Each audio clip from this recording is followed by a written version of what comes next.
Congratulations to have found all collectibles of part 1. Let's discover how we made this project possible at Artman and DigixArt Studios.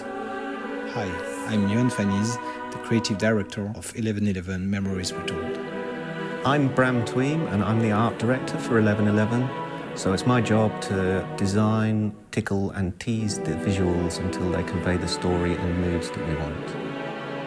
This game tries to say that nothing is black or white, and even more during war times.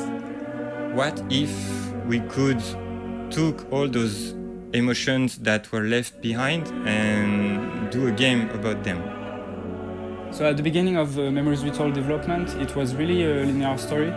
But at some point we said, what if we let the player choose what character you want to play, when you want to play? It's been special to lend a voice to a narrative that feels very refreshing and different within the context of the World War I experience in games. The good thing with this game is that the player can decide, you are the master of the game. So I'm not very familiar with these video games, but I was deeply impressed how exciting that is. Both characters will change during the story, and I want the players to feel that they've travelled with them. Puzzles are there to be like, if this person was in World War I, what would they be doing at this point? You connect with what the characters do in the story. I think the art style will help convey the emotional journey by the fact that we can use things subjectively. We can use our paint strokes, angles and colour palettes and our lighting to convey more convincingly and emotively the themes. We control the painterly effect with a set of textures that will control brush size, brush type, brush direction, and that's like a second texture which just the painterly effect sees, and it'll read out all that information and start applying brush strokes on top of it. It is very tricky to get an engine to perform what we're trying to do because there's a lot of performance overhead, and there's also just the fact that what we're trying to do is pretty uniquely human. So when a human's doing a painting, they make thousands and thousands of decisions about what marks to make, what colours to use, and that's the challenge we took on. How do we actually teach a game engine to paint? If just one person in the world kind of played it and got to the end of it and felt deep emotion, felt connection to that moment in history and walked away like being thankful and thoughtful and considerate and overwhelmed by actually quite what had happened in history, then we'd have done a great thing.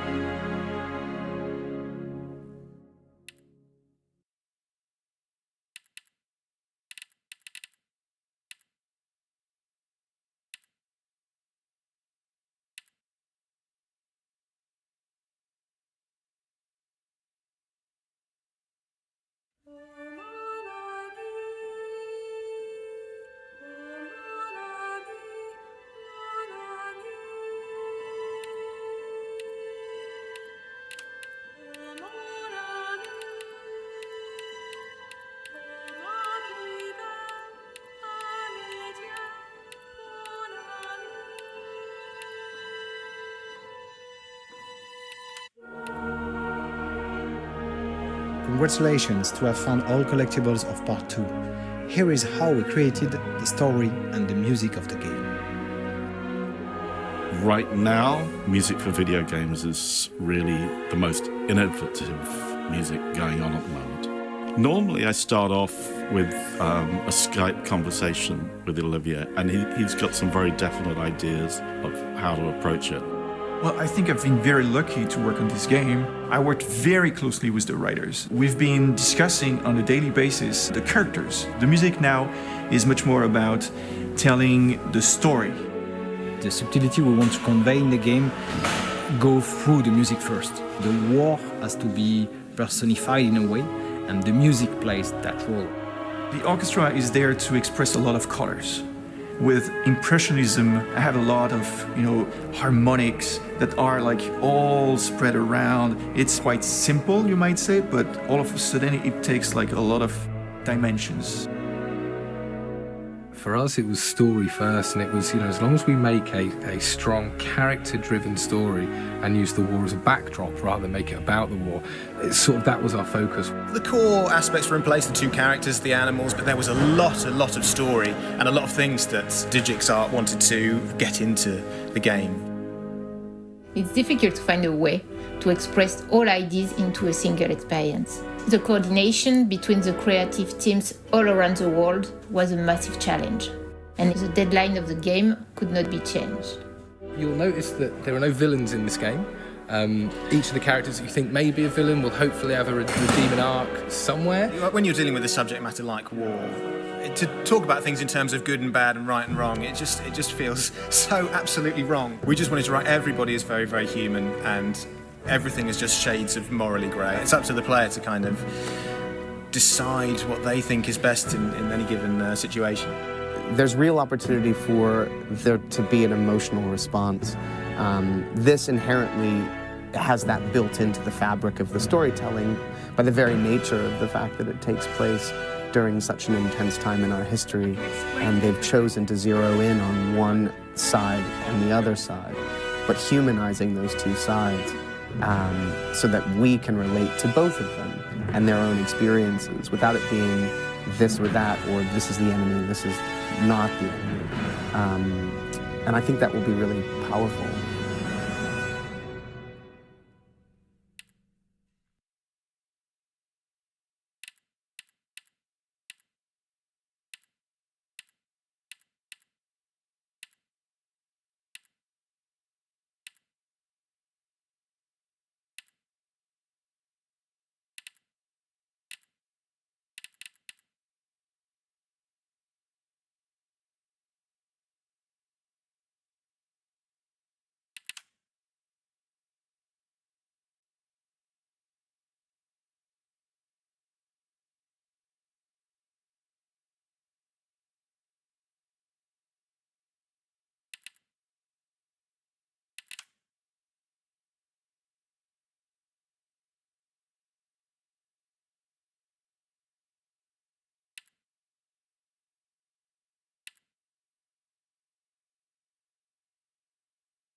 So I let the pigeon go.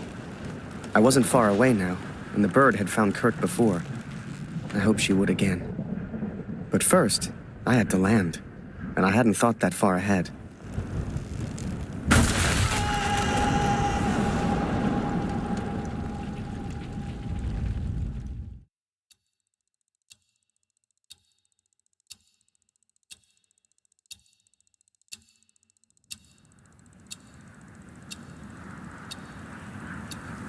I survived, and I thought I'd heard gunshots. I had no idea if Kurt was nearby. But if he'd found Barrett, he wouldn't be safe. I had to hurry.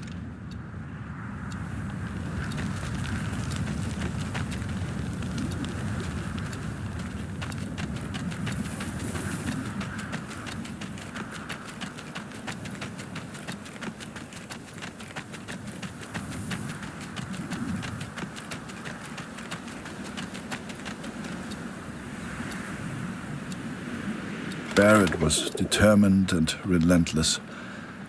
I knew he would not give up until he found me. For a fleeting moment, I almost respected him. Almost. Come on now, my little pretty friend. I hadn't heard it for over a year, but I'd recognize that voice anywhere. At first, they were just two figures in the distance. But the closer I got, the clearer it all became. I think perhaps we got off on the wrong foot. It was Barrett, all right, and Kurt had found him.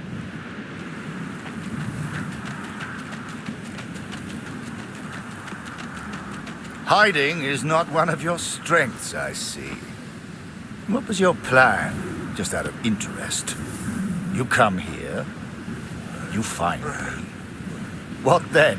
You don't even speak English. What were you planning to do?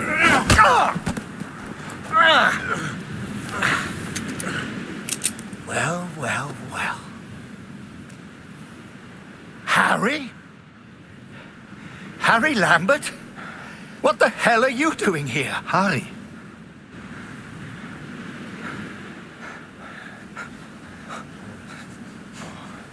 His name is Kurt. Please, sir, just do what he says. Wait. What? So you do know this Fritz? I came here to save him. I'm so sorry, sir. Jesus Christ, Harry! Who the hell are you fighting for? Ich will antworten, Barrett. Antworten! Was hast du mit meinem Sohn gemacht? Sprich! Was hast du mit ihm gemacht? Antworte mir! Please, sir, just tell us. Did you kill that prisoner back in Vinny? I don't know what he wants. He's crazy. Na komm! Bring ihn zum Reden, Harry. No, he's not crazy. He's a father. Oh, du erinnerst dich an ihn. Ja, du hast ihm eine Waffe an den Kopf gehalten. Wie ich dir jetzt meine Waffe an den Kopf halte, das war mein Sohn. Come on, Fritz. We've all lost someone we care about. It's war.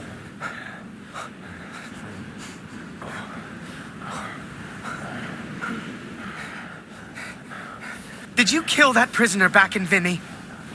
I don't remember, Harry. What's the German for probably? Ich muss wissen, was mit meinem Sohn passiert ist. Mit meinem Sohn. Mit Max. Hörst du? Max. Mein Sohn. Look behind you, Fritz. I've got far more guns than you have. Don't do this.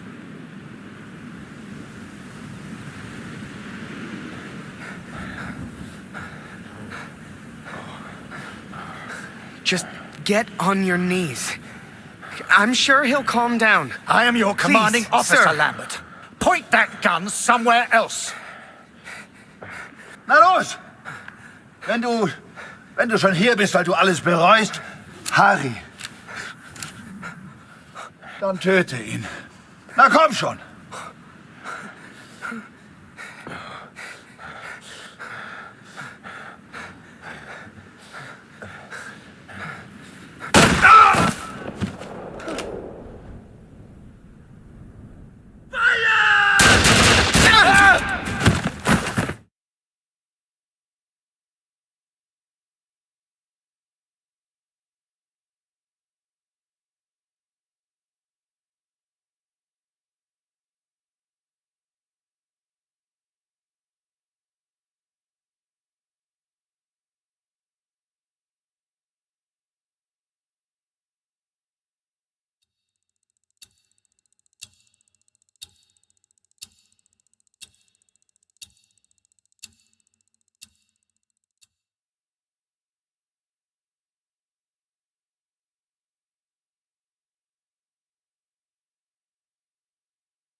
In those final moments, my thoughts turned to Julia. To what could have been. Don't weep for me, Katrin. For I do not deserve your tears. I don't know how long I've left. I suspect only minutes. I go now to meet my maker. Or maybe the devil, if I'm so judged. Barrett is dead. Shot by the Canadian. I think he was trying to prove something to me. Though it matters little now. Would we have got married? I sure would have asked. And I like to think she'd have said yes. Would we have had children? Who knows? Too late for all that now. I did what any father would do. I would make the same choice again. There's little point in pretending otherwise. Please tell Lucy. Only thing I do know is the story I would have told. To the kids we could have had. And it's this one. The story of a girl. A girl who worked in a photography store. In a quiet little corner of Toronto, Canada. Ah, Julia.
Oh.